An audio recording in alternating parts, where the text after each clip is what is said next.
판례 22년 5번, 6번 판례 보도록 할게요. 둘 다 2급이고 특히 6번 판례가 특히 2급이에요. 그래서 5번 판례 사실관계 여러분들 역시 보시고 한번 해보세요. 페이지는 78페이지. 문제가 좀 길거든요. 자료 있으면 자료로 같이 보시면 좋겠어요.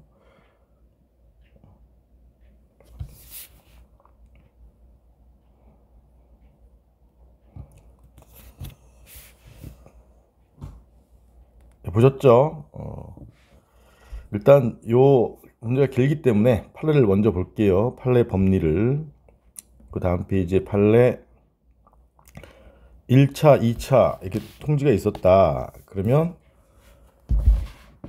판례에 따를 때 법리가 첫 번째 줄에 선행처분이 1차 처분이고 그 다음에 후행처분이 2차 처분이다. 그러면 선행처분의 일부만을 소법 변경한다. 2차 처분이. 그러면 선행처분도 후행처분에 의해서 변경되지 않은 범위 내에서 존속이에요. 존속. 일부 변경인 경우에는 존속, 선행, 1처분이 존속. 그 다음에 후행처분은 선행처분의 내용 중 일부를 변경하는 범위 내에서 효력을 갖는다. 그래서 1, 2차 처분 그대로 존속. 특히 선행처분 존속.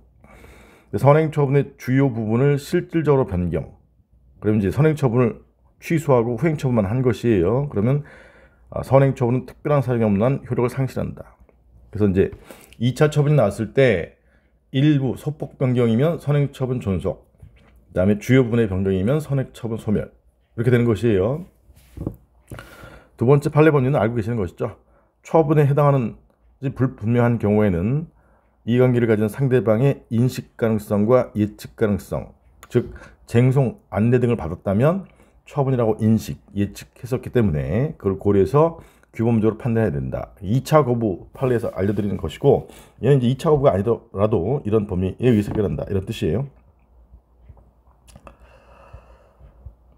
다시 이제 문제로 와서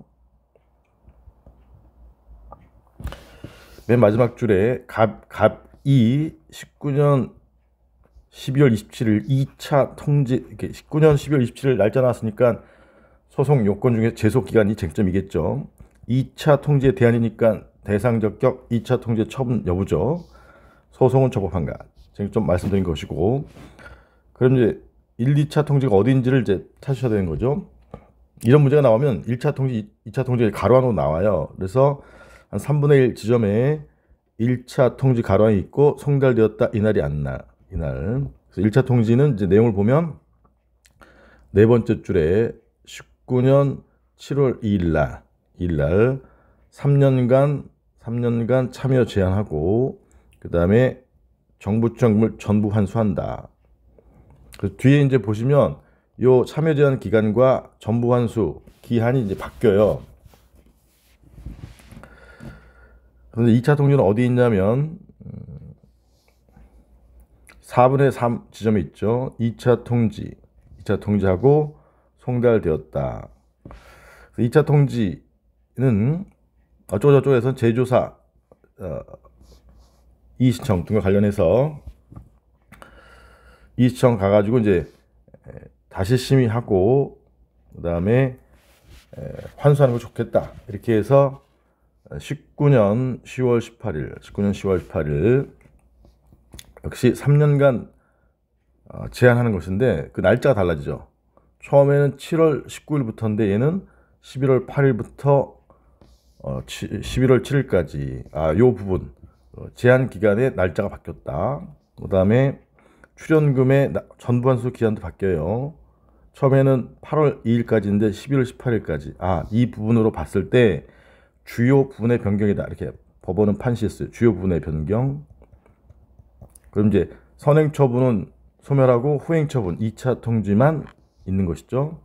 송달 받았으니까 이날이 안날이 되는 것이고, 그 다음에 여기 쟁송 안내를 했어요. 이 부분도 처분이 불분명할 때 쟁송 안내했기 때문에 처분이라는 인식 가능성이 있어서 규범적으로 판단할 때 2차 처분으로 볼 수 있다. 이 내용이에요. 그래서 결론, 요 2차 처분에 대해서 묻고 있으니까 2차 처분은 처분이고 2차 통지 처분이고 19년 10월 18일부터 안날이고 이날부터 90일 내인 12월 17일에 제기하고 있으므로 제소기한 준수. 이거 써주는 거죠. 그래서 이제 사안 해결을 보시면 이제 1번은 대상적격, 2번은 제소기한, 1차 통지 처분에 해당하는데 여기 두 번째 단락이 이제 2차 통지가 주요 부분의 변경을 나타내 준다. 그래서 이게 이제 판례 문구 그대로 쓴 거예요. 뭐 종전 통지와 별도로 심의 의결했다. 다시 심의 의결했다. 특히 이제 참여 제한 기간과 환수금 납부 기간이 변경되었다. 요 점이 이제 제일 중요한 거죠. 그 다음에 쟁송제기 안내. 그래서 2차 통지를 하면서 불복 방법 고지한 것. 결론 2차 통지는 1차 통지 주요 부분을 실제로 변경한 그리고 새로운 처분에 해당한다. 이게 논증이 되면 제소 기간은 이제 2번은 쉽게 풀리는 것이죠. 90일 내에. 이거 대비되는 게 80페이지에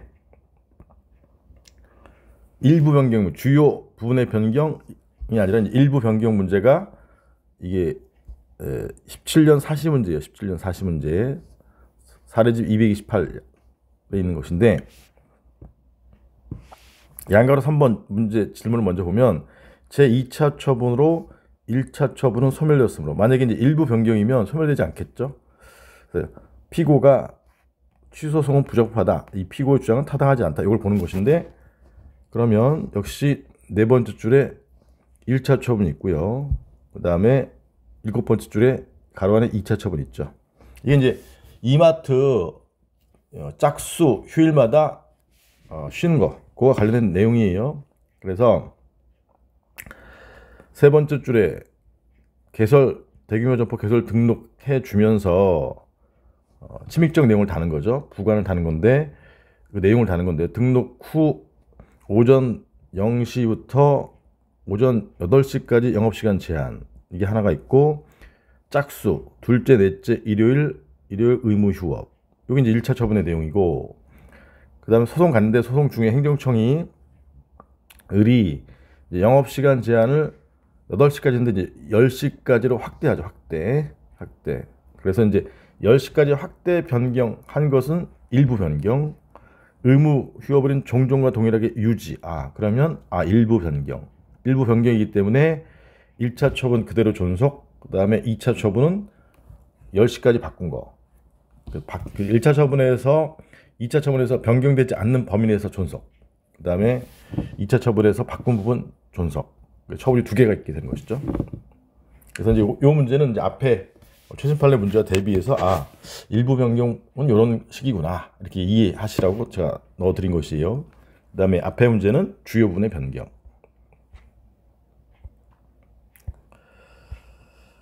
그 다음에 6번 문제 보죠. 6번 문제.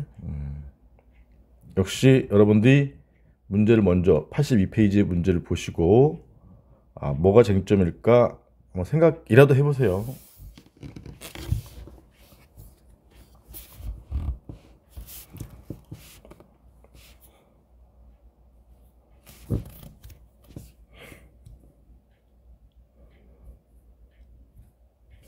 예, 하셨죠?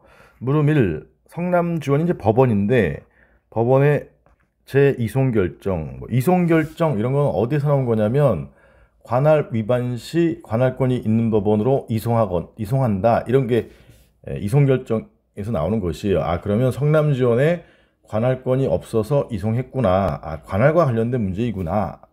이렇게 추론할 수 있어야 되고요. 그래서 물음 1번의 쟁점은 관할 위반에 의한 제2송 결정 타당. 이걸 보는 거죠. 다음에 물음 2번은 관할권이 있는 법원 C, 수원 지방부 법원 합의부에 이송돼서 접수되고 원래 이제 민사소송으로 제기된 것이 요 성남 법원에 수원 법원에 접수되었는데 이송 결정 후 14일이 지나서 이제 갑은 요 선정 결정 취소 처분이 이제 갑에게 불이한 것이니까 그 취소 처분의 취소 소송으로 청구 취지를 변경. 그래서 민사소송을 취소송으로 소변경 할 수 있느냐. 여러분 알고 계신 쟁점이죠. 소변경에서 가장 중요한 쟁점. 그래서 민소법에 의해서 행소법에는 없으니까 민소법 262조에 의해서 소변경을 할 수 있느냐. 긍정설, 부정설, 판례 요 법원이 요 취소송의 관할권도 가지고 있는 경우라면 가능하다. 특히 이제 청구 취지의 동일성 요건은 갖추었다면 동일성 요건과 관련된 것이 관할권 이런 것들이에요. 어쨌든 이 판례에서 이제 법원이 청구 취지의 동일성 인정하면 허가 결정하는 것이고 타당한 것이고 그 다음에 허가 결정 후 이송 결정 확정 허가 결정 후 그럼 소변경이 허가됐으니까 민사소송은 구소 그 다음에 요 취소송은 신소 소변경의 효과 신소는 구소 제기 시 요 갑의 취소송은 제소기한을 준수했느냐 신소는 구소 제기 시에 제기된 것으로 본다. 그래서 제소기한 준수 이런 흐름이에요. 자, 문제를 보면 문제 내용이 조금 어렵죠. 여러분들한테는 일단 흐름은 민사소송 제기했는데 관할권 없다. 성남 지원에 이송하고 성남 지원이 다시 재이송하고 그래서 이송 재이송 이게 두 가지가 나온 거죠. 그 중간에 이제 갑이 소송 제기한 것이고 이건 이제 토지 등을 수용하게 되면 거기 마을 사람들한테 이주대책으로서 생활보호 대책을 세워주는 것이고 그 다음에 공장이면 공장 대책이에요. 근데 이제 여기 네 번째 줄에 이 법에 따라 공장 이주대책 공급 대상자 선정된 갑인데 이 사람이 A로부터 19년 1월 6일자로 그냥 일반 사람이라면 생활대책인데 생활대책도 선정되고 공장대책도 중복으로 선정됐다. 그러니 그 밑에 줄에 허위다 허위. 그래서 계약 해지한다. 이 사람한테 이제 토지 주고 돈 받는 매매 계약을 해지한다. 근데 이 매매 계약 해제가 민법상의 매매 계약으로 봤는데 그래서 이제 갑이 이제 민사소송을 제기한 건데 판례에 따르면 요 매매 계약 해제는 대상자 선정 취소라는 처분으로 본다. 처분. 그렇기 때문에 처분에 대해서 관할권이 있는 제1심법원이 어디냐? 수원 지방법원 본원 합의부. 그래서 관할 일반재판조 구조 1항에 따르면 피고 소재지의 관할 행정법원인데 지방에는 없으니까 민사 지방부 본원 합의가 대신해서 관할권이 있는 법원으로 재이송하는 것이죠. 그래서 물음 1은 그래서 요 지문 중에 제일 중요한 건 아래서 하나 둘 세 번째 줄에 대상자 선정 결정 취소 처분의 효력을 다투는 취지. 요게 이제 포인트예요. 좀 알려주는 거예요. 그래서 행정소송에 속한다.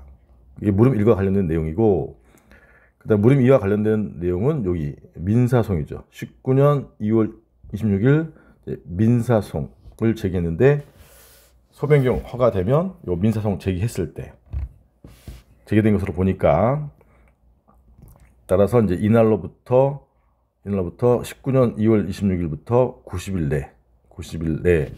내에 소송 제기한 것이 되니까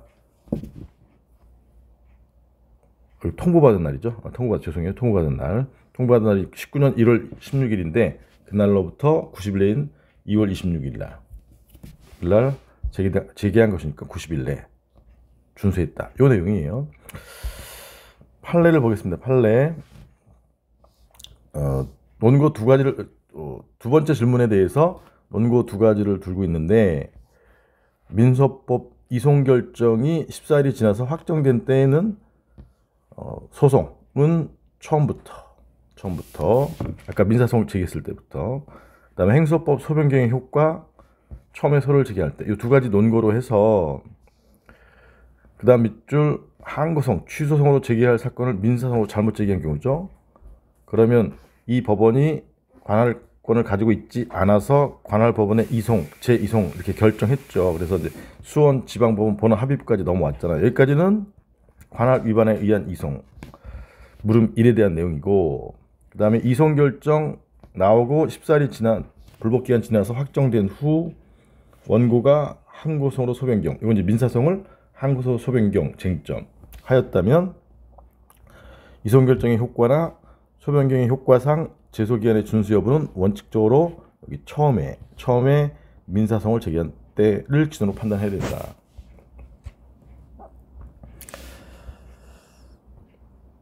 이 판례 법리에 맞추어서 사안 해결한 것이에요. 한번 보면 1번 제2송 결정의 타당성 질문에 따라 한 것인데, 예를 써주려면 일단 첫 번째 단락에서 계약 해제가 처분이다 라는 점, 그거를 밝혀주는 것이죠. 그래서 선정 결정 취소는 처분이다. 근데 두 번째 단락은 요 성남 처분에 대한 관할권이 어디 있느냐. 그래서 성남 법원에는 없다. 그래서 이송하는 것이다. 그래서 제1심 토지관할은 특별재판적인 구조 2항에 따라 이제 일반 재판적은 1항 피고 수재지, 그 다음에 특별재판적은 구조 2항에 따라 요 영토지 소재지인 하남시를 관할하는 수원행정법원인데 행정법원이 없으므로 요 민사지방법원은 합의부 시가 대신한다. 그래서 여기 아까 제가 처음에 문제에서 설명할 때는 일반 재판적으로 설명했는데, 이 경우에는 이제 토지 소재지가 하남시란 말 하잖아. 하남시. 그래서 구조 2항 써주시면 이제 득점 포인트. 어쨌든 성남 지원에는 관할권이 없으므로 관할권인 C로 제2송 결정해야 하고 있는 타당하다. 여기까지 보시면 되고, 그 밑에는 뭐 그러려니 하시고. 그 다음에 2번 소변경 허가 결정 양걸 1번의 타당성. 동그라미 2번 긍정설이 이제 민사성을 항고성으로 소변경 가능하다. 그래서 그 논리가 피고가 실질적으로 동일하고 법원도 실제로 동일하기 때문에, 그게 이제 청구 기초의 동일성의 일종인데, 청구 기초의 동일성을 또 다른 것으로도 따질 수가 있다. 어쨌든 가능하다. 그 다음에 질문에 맞는 대답은 신소 취소송의 제소기한 준수 여부는 구속 민사성 19년 2월 26일 제기한 때를 기준으로 판단해야 하는데, 그날은 이제 안날이 되는 19년 1월 16일부터 90일 내이므로 준수하였다. 이 정도까지만 써주셔도 충분한 거예요. 그 다음 이제 여기 두 번째 단락은 청구기초의 동일성이 똑같은 사안이다 이 말이에요. 똑같은 사안. 그래서 양소송은 건축자재 판매업이라는 동일한 생활 사실에 의해서 발생한 것이고, 사실. 그 다음에 이주대책, 공장 이주대책에 대한 권리, 사실관계, 법률관계가 동일하다. 그래서 결론, 해결 방법에 있어 차이가 있는 경우에 불가하니까 청구기초의 동일성이 인정되다. 이 부분 좀 어렵죠? 그러니 하시고. 그 다음에 양가로 2번의 허가 결정의 효과를 이제 별도로 써놓은 거예요. 별도로. 이미 앞에서 얘기했지만, 얘는 이제 하나 더 써놓는다면 이송 결정의 효과와 허가 결정의 효과, 이렇게 이송 결정의 효과도 논거로 썼으니까, 이송 결정, 허가 결정 효과에 따라서 신소, 취소성은 구소인 민사성 제기 시에 제기한 것으로 보이므로, 앞에다 이미 말씀드렸지만 19년 2월 26일 민사성을 제기할 때를 기준으로 하면 90일 내. 그래서 얘는 이제 민사 소송을 취소성으로 소명할 수 있느냐, 이게 핵심 쟁점. 아직 최근에 미기출 특이급 그 중에서도 효과, 신소의 효과, 제소기한 언제 제기한 것으로 보느냐, 그것까지 설치하고 있으니까 이제 중요한 판례예요. 예, 이 정도로 마무리를 하고 다음 시간에 뵙겠습니다. 안녕.